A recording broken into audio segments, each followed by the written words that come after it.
Renato Cariani. Headline is like, he's talking, I don't agree with Chris's methods.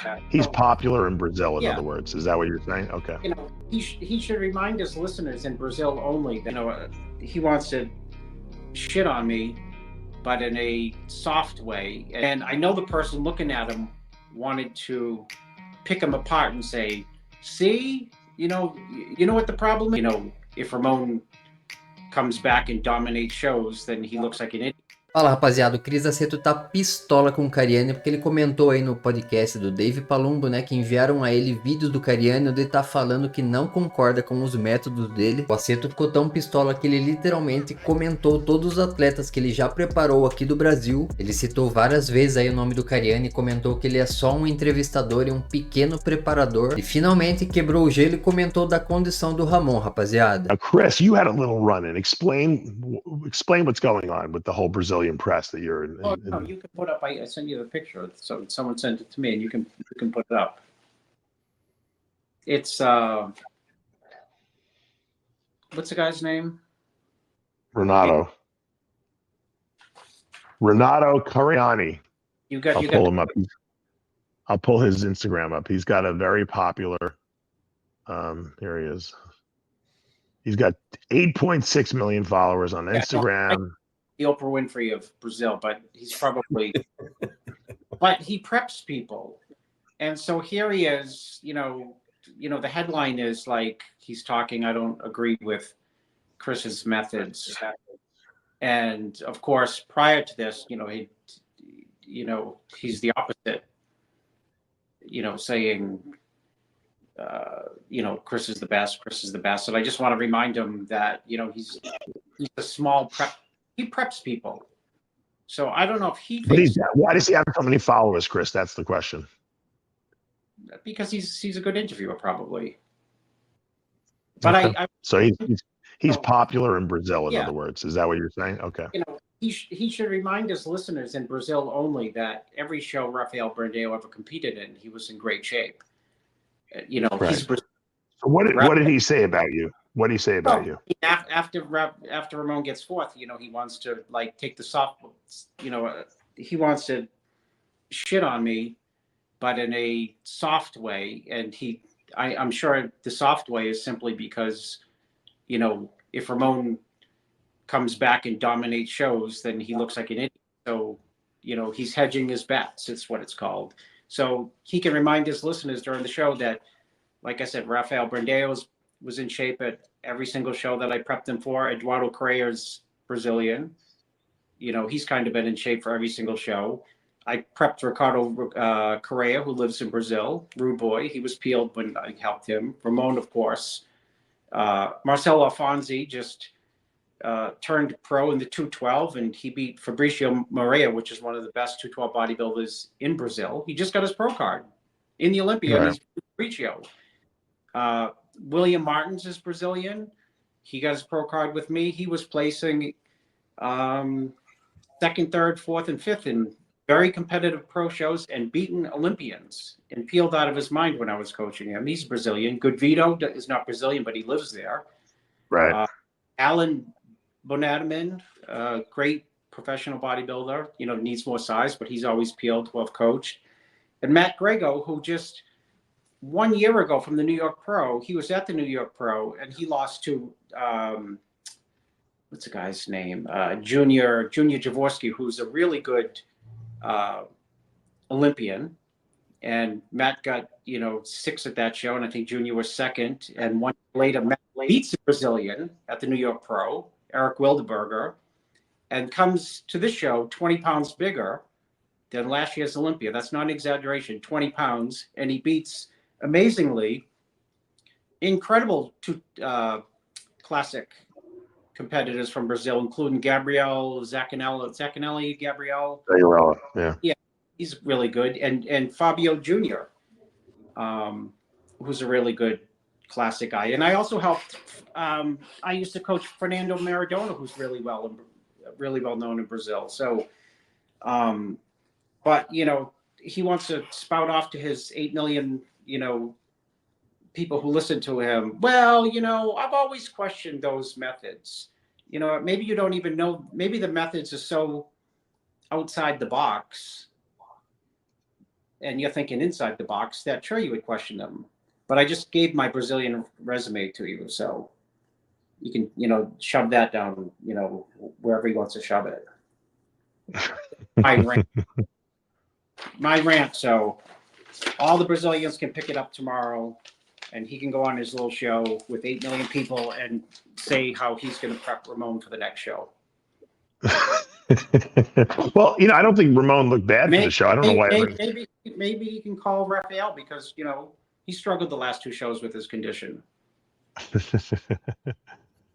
thought that Ramon looked good. I think that Mike Summerfield was great. I think he was a shocker in that classic physique lineup. I don't think, you know, Bumstead was typical Bumstead. Urs, you know, raised his game up a little bit. I thought his tan was pretty bad. But I thought that the top 4 were stellar. I mean, I don't think you can really criticize them. I mean, what would, if as Ramon's coach, what would you like to have seen better on Ramon at this show? I would have seen the prejudging start Dave 30 minutes before or be 3 hours later, because I was backstage with, you know, I went backstage. I saw Matt Grego there. I had like 4 people in the classic. What's the guy's name? Renato, whatever the guy with the 8 million followers. I had 4. Yeah, Renato. 4 of the questionable methods. 4 times the questionable methods work to get guys wins to get into that show. I went over and, you know, I saw Ramon backstage, and Freddie, who promotes the Texas Pro.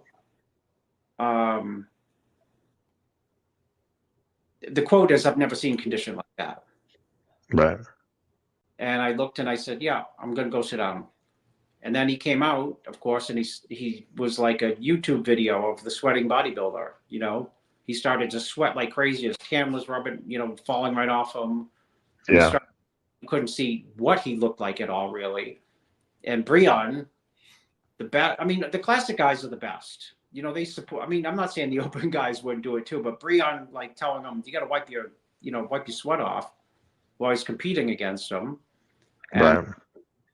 And so, you know, prejudging ends, and he's probably in 4th, maybe even 5th. I'd say 4th.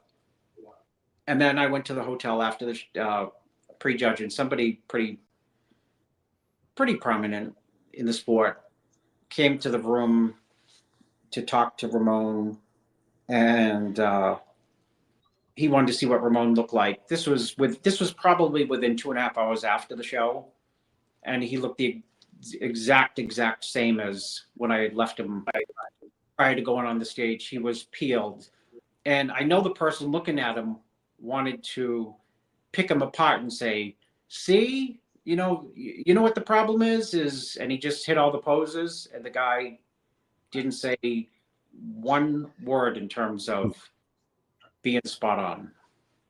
Yeah. Well, I think that, you know, answer to that's a long-winded answer to the prejudging having started 30 minutes when I left, you know, prior to when I left him, or whatever it was, 2.5, 3 hours later when the guy came to the room. They're like, not read him the riot act, but probably tell him, "Let me see what you look like, and this is where you got to tighten up, or this is what you got to do, or this is what you should do, or think about this." You know, he came to give advice, which was, right, you know, good of him. But he couldn't really give any advice when it came to anything, with the exception of how to hit the back double better. Well, I think you know, my personal view is I think that his conditioning was phenomenal. I think that when I saw Mike Summerfield in 2nd place, I almost couldn't believe that he made weight, because this guy looks like a bodybuilder. He's so big. I mean, he's got great proportion. His conditioning was awesome. I don't know how he made the weight class, to be honest with you, which I think is what's Ramon's problem is, if I'm not wrong, is every time he has to suck down to make that weight, he's losing some of that fullness that he probably would benefit from greatly on that stage. And sometimes, especially in Vegas, it's got to be very hard to get guys rehydrated after they make weight, because, like, my voice is, all the moisture just gets completely sucked out of you there. It was so hot and it was so dry there that you just dehydrated standing around almost, you know. Were you having problems keeping them full because of that, Chris? I think it's always, a little challenging to keep them full because, the true answer to that is at 108, that's 12 pounds over. Right. He's ready and his condition at 108 probably beats 99 out of 100 people in the top 10 at the Olympia. So his condition is, you would see it, Dave, and you would definitely say your condition is better at 109 because of the, it might not be as intricate as having to make the weight at 103, but at 109 you're blasting full, just, pushing against the skin. So even if you're holding a little bit of water when you flex it, you don't really even care about that little bit of water.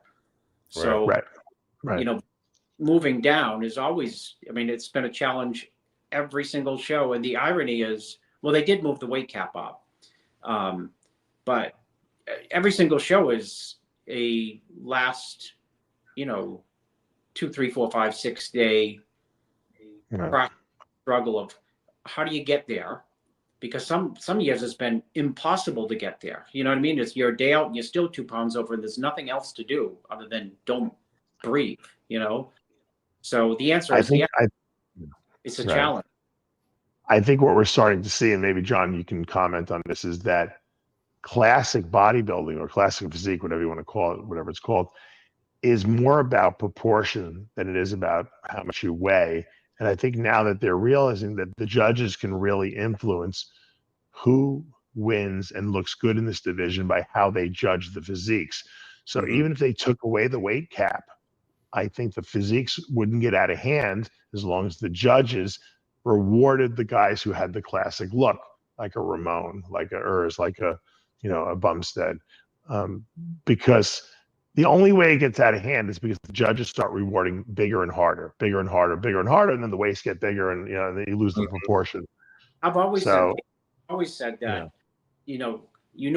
classic physique when you see it. So why have the cap or the height or any of it? But the flip side is, because I would like to see just people be their best. If they have a classic physique, and